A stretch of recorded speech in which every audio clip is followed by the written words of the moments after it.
Guess what? I lied. Did I mean to lie? No. My last video, I got on here and I talked about my hopes, my dreams, how I was going to show up, what I was going to do, and how I was going to share it with all of you. And guess what? I didn't do it. I quit on myself before I was out of the gate.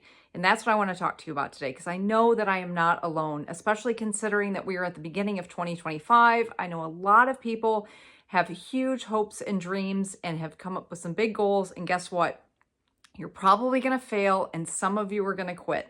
But I don't want you to keep quitting. And so I want to talk about my experience today, about why we quit and how to restart again, because you can do this. So like I said, I had all these hopes and dreams. It was around my health. I have had health goals, I think, my entire life. I was that kid in the 80s. We all needed to be skinny. I grew up in the 90s, heroin chic, and all of this other stuff. And I now look back and see myself and I'm like, why did I think I was fat? But I digress. But I had big health goals and I was going to share them with you. And I didn't do it.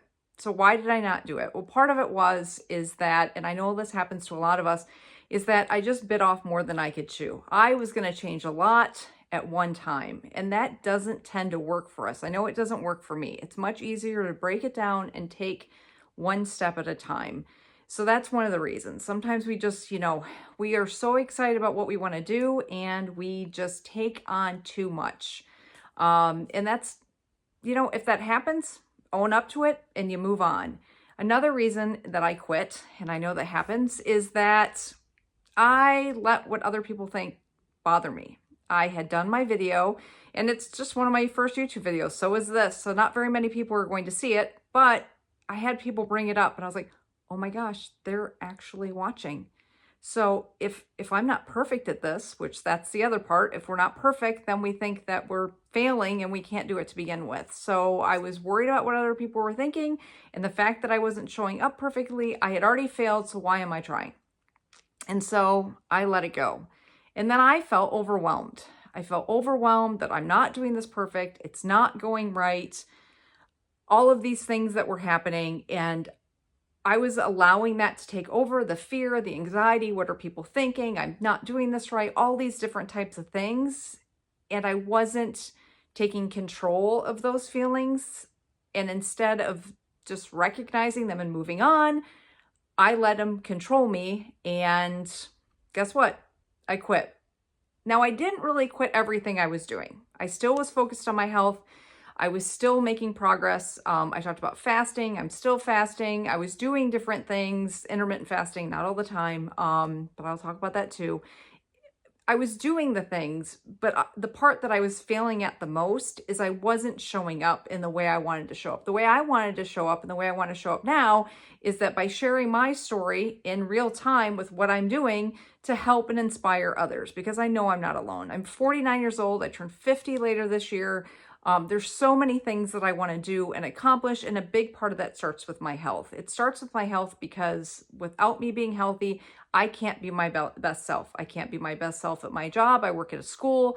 I can't be my best self in my marriage, with my children, in anything. And so that's why it's such a big deal. And I know that's probably like the number one goal for so many people, especially at the beginning of every single year, right? We're going to get our health in check and all these things. And guess what?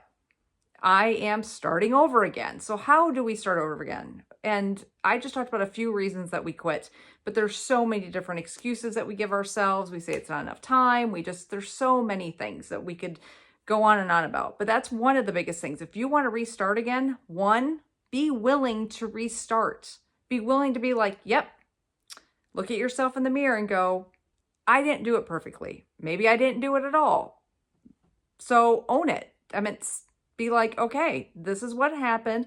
I'm willing to get up and restart again. So first is just the being willing to, but then look back. Why did you quit? Did you quit entirely? Did you just not do part of it? Like, if you did do part of it, think about the things that you did do really well. And the parts that you didn't do well are those things that you want to continue to do. Were they good things, or were they just extra stuff that you thought you had to do when you really didn't need to do them?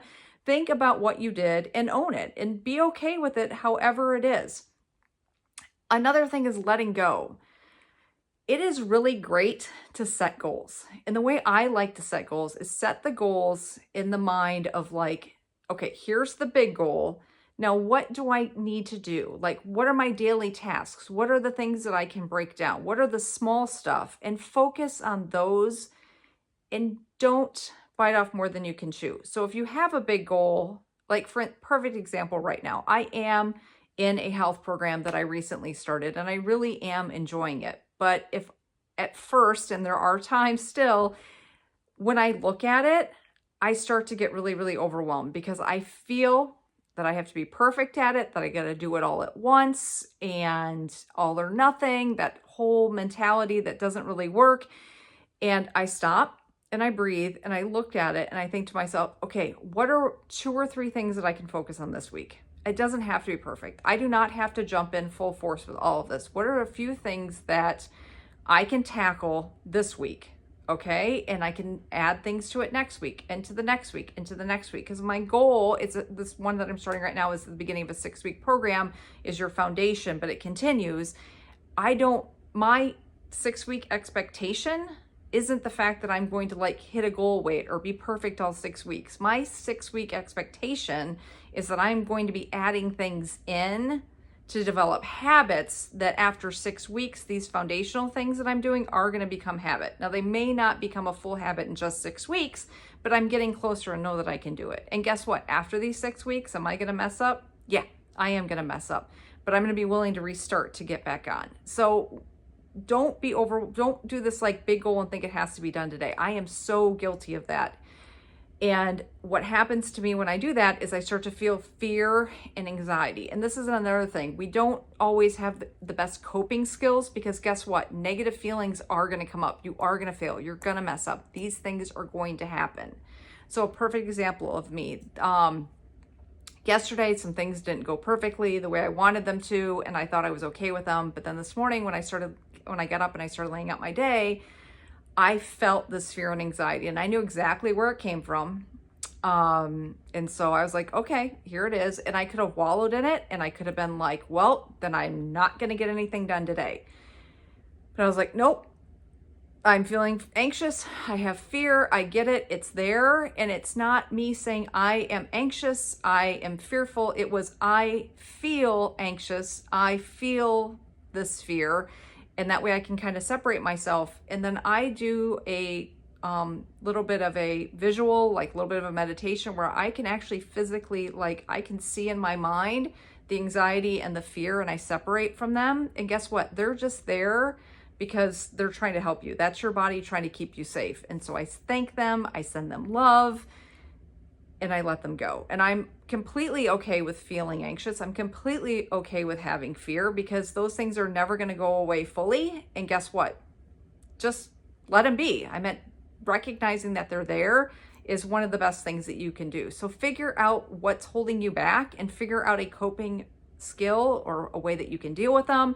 And that'll help you get restarted and stick with it and not quit on yourself in the future. Another thing with our goals is our expectations. Drop the expectations of when things are going to happen. It's great to have a timeline. It's great to set the goals and get an idea of step by step by step by step. But like we've all seen that picture where like it's not from here to here is success. It's the twists and the turns. And let's say that your goal this year is to lose and release 30 excess pounds that your body doesn't need. And you think, oh, I want to have this done by the end of February. Well, chances are you're not going to lose 30 pounds in 2 months.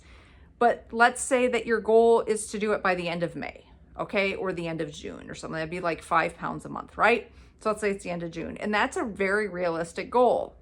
But if it took you until the end of August or the end of September, at the end of the year, when you look back, would you be that upset? And we forget that. We forget that our future self is not as attached to that timeline and that expectation as we are right now. And so we think that like, well, if I don't get it done by June, then I'm a failure. No, you're just on a different timeline, okay, than what you had expected.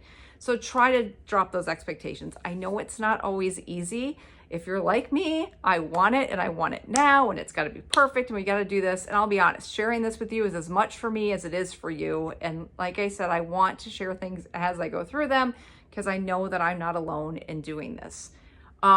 Also, find support, seek help. I'm in 2 different programs right now, one for my health and one surrounding just my goals and desires and business and things like that. And both of them, I have other people around me that are going through similar things, which is amazing. You can vent to them, you can check in, you can be like, this isn't going right or this is going fantastic. They're there to help you bounce off ideas, find people to celebrate with, find a support group, find people around you that are going through the same thing. Because oftentimes we find people that we're comparing ourselves to that aren't really in it with us, and we're looking at what they've done or what they are doing, and we start comparing. But if you have people that are going through it right now with you, that can be more of a sounding board and not, like either a coach or just a group of people. It's been proven that when you do things in group or when you have people around you, guess what? You're more likely to succeed. And whatever it is that you're doing and trying to do, another good thing to do, and this is with the perfectionism too, is that give it an 80-20 rule. No matter what you're trying to do, guess what? If you try to do it about 80% of the time, be like, I'm going to try to do it 100% of the time, that's fantastic. But if you're really hitting around 70 to 80% of the time, you are still going to go so much farther than if you didn't do it at all. And the other 20, 30%, that's called being human. That's life happens and you don't finish something that day or you run out of time or you know what, it just didn't work and I got to figure out a way to do it. You have a life, and when we make these changes, sometimes it can be difficult. So guess what? That's fine. Figure out a way, figure it as you go. Because the biggest thing is, yes, you are going to fail. You're going to fail over and over again. And I'm really hard on myself, but when I work at the school and I work with students and they fail, I'm like, oh my gosh, failure is a beautiful thing. So guys, I need to say that to myself. You need to say that to yourself, that you failed, but that's how we learn. You learn more from failure than if you just did it right the first time. So, and we are our own biggest critics. We are the ones that are hardest on ourselves to fail. Like I said, I would never look at a student and be like, oh my gosh, you failed. That's awful. But I'll be the first one to do it to myself. And that's what we need to let go of. Letting go of so many of these different things, the expectations, other people's opinions, being so hard on ourselves. That is the weight that we need to let go of, because that's usually what causes us to quit in the first place and give up on ourselves in all of those things. So know that you're not alone. Know that you absolutely can do this. Whatever you desire to do, that desire wants you to. And so it's there for you to go after, because you're going to grow into the person that you need to be by going after this. But guess what? If you quit, you won't. So I hope this has helped you as much as it's helped me, and have a fantastic day.